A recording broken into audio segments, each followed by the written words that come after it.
Hey, welcome everybody to another exciting IO meeting. Our IO meetings are the instructional leadership meetings that we have. I welcome all of the students that we have here, or the administrators that we have here from the Rutherford District. I know some of you guys are new, and some of you are veteran administrators, but you are familiar with some things we're going to talk about. For instance, we're going to talk about CASP testing, preliminary results. We know that we're getting these tests, and the ASPAC tests are going to be they're not going to be tested in kindergarten through second grade, but third, fourth, fifth they're going to be tested, and then they're going to be tested again as they get to high school as well as eighth grade. So what do these results tell us? Let's look at that. One of the daily things we have to do as teachers, and we talk when they work with our teachers, is that we have teachers must create learning experiences based on state standards and student needs. When I was a football coach, when I was coaching baseball, whatever I was coaching, I want to make sure the kids were in the situation that they're going to be in during the game. So we have to do that when we're teaching and creating our lessons. Put them in that situation. I'm not saying teach to the test, but they've got. I don't want them the first question on that test to be the first time they see it is on game day, which is going to be tested. So instruction should be also adjusted based on formative assessments. We have to create our lessons when we're having formative assessments and doing those things and creating those lessons to make sure that they are pertinent to the information. Interim assessments, checkpoints throughout the year to determine progress towards your mastery. Instruction should be adjusted as needed based on the results. These are provide practice for state assessments. So make sure that you guys are looking at the instruction, and as you're checking for understanding as we're going through these things throughout your lessons. It may be a midterm that you have if you're in high school level. It may be as you're getting through the unit. You're just checking for understanding. I've seen teachers use whiteboards and things that are underneath their desks. State assessments. Summative assessments that measure progress towards standards are well as ability to take online tests. Results are made public and used in accountability systems. Hey, these results are going to be they're going to be online. And they're going to teachers and the public and parents can go online and check these results. And we've got to make sure we're being held accountable for what we're teaching. Okay, so make sure our summative assessments are those. Hey, what do the colors mean? Just a reminder, I know you guys are familiar with these things. This is an example of one of our our schools in the SBAC math. And you can see the third and the fourth and fifth grade, sixth, seventh, and eighth. The 11th grade, they get tested in high school. Overall, UUSD, Upland Unified School District. The red and the yellow, standards are not met in red. Standards are nearly met or in yellow. Standards met or in green, and standards exceeded blue. We would love when we get this group here moving to that group. Okay, these are positives right here.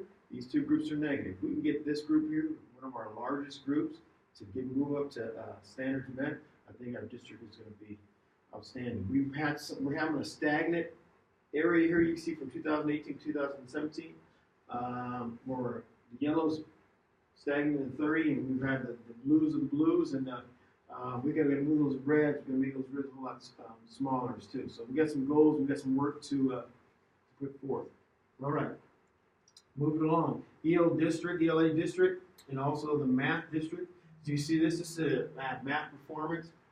You can see the colors there. 4 blue there, 3 in green, 2 in yellow, and 1 in red.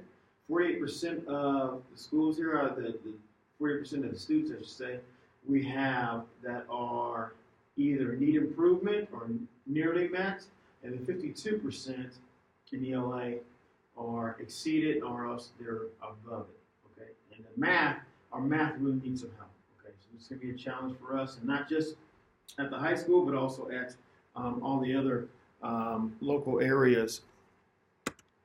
As we say, we should have also in the elementary. So, on all the students that were tested, math 37% of them, only 37% of them were exceeded or met the standards. Moving along, here's another example of the SBAC in math, and also SBAC in ELA.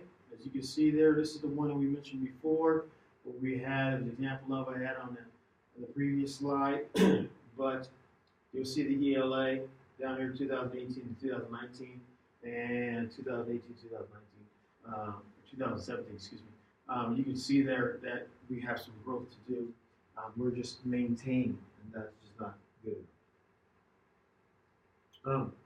As we see here, this is an example of a student at Magnolia School. This is actually a Magnolia School here. Look at the roster of the current year. This is actually 2017. I just pulled this out of there from Magnolia, one of our feeder schools. 28% in this particular class are only exceeding, and standards also going above. And 72% of the students that were in this particular classroom were not met. So, this particular class has some work to do, and that's okay. That's the work. That is the work. We got to get to the grind. Okay, so what are we going to do? Some of the strengths, when you look at some of those testing scores, some of the strengths we do have, classroom practices. Some teachers are providing learning experiences that are aligned to the state standards, and students are getting more experiences with online assessments. Again, our students, we need to put them in those situations. Those online assessments can be very tricky, and looking at it for the first time, we knew when they were going to have the SBAC in these first tests that our students were going to struggle. So we're okay with that, but we just need to improve on it. Okay? Strength 2, some teachers are using the results of the assessment to regroup students and adjust instruction, and that's what it's all about. We've got to make sure that our teachers are taking the work that we do have and adjusting it and making improvements on it. And also, the action data, we continue to refine our assessment system, provide actionable data. Process challenges and next steps. Classroom practices. Classroom experiences not always aligned to common core standards and level of rigor.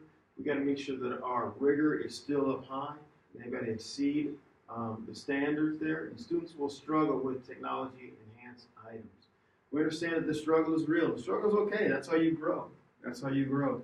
But we can't be afraid of the technology, and us as teachers have to be open-minded for those technologies. Assessment system, formative assessment, not fully utilized to guide instruction. The third challenge is in reviewing cache data. It's not easy to find a single area to focus on. Increasing awareness and implementation of state standards and rigor remains the focus. We have to just take one of our goals and just say, this is it. You know, we can't be all over the place. This is what our goal is. We're going to try to improve this. And I think if we have our goal here as far as awareness of implementation of the state standards and rigor, that's got to be our goal.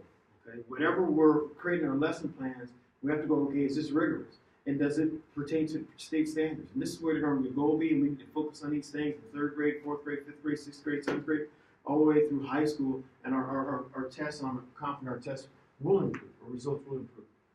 So, I want to thank you for your attention span. We need to get to work on these things. I have this as a metaphor, and also as we need to plant the roots of our game plan. That's in focusing on the rigor, and also focusing on the rigor and also the state standards.